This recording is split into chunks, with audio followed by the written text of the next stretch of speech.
Day 9 in Japan was Universal Studios Day. We arrived way before the park had opened and there were already so many people there. If you've been to a theme park or amusement park before, you know that people usually line up for hours just to get to be the first ones to go in, so make sure to get there as early as possible. Once we got in, we headed straight to Hogsmeade before it got too crowded, and our first ride of the day was Flight of the Hippogriff.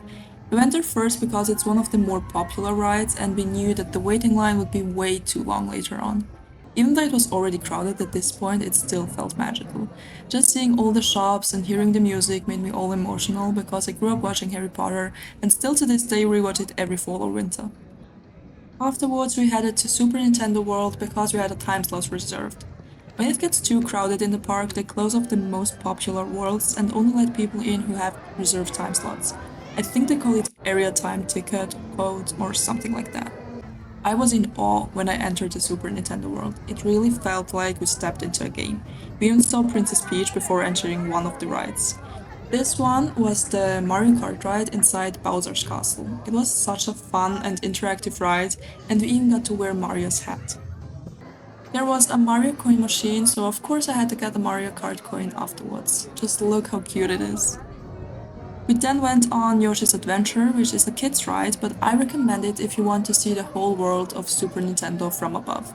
This part of the park is definitely a must for everyone who grew up with Mario and Luigi, who we also got to see before heading to the next part of Universal Studios. We went to Jurassic Park afterwards to get some food before heading to the Waterworld show. This one's by far one of my favorite Universal shows. I've already seen it in the late Universal Studios, and watching it a second time was still amazing.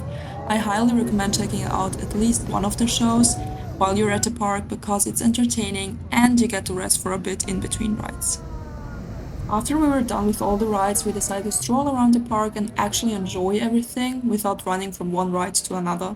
Sometimes I even enjoyed it more than actually going on the rides, and no matter how many times you go to those theme parks, you will always be able to feel the magic. We went through the shops, and before leaving the park, we got some Jujutsu Kaisen churros.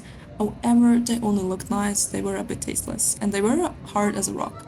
After the park had closed, we went to Universal City Walk to get some takoyaki senbei at Takopa, which were phenomenal. That's it for today. Thanks for watching, and I'll see you in the next vlog. Bye!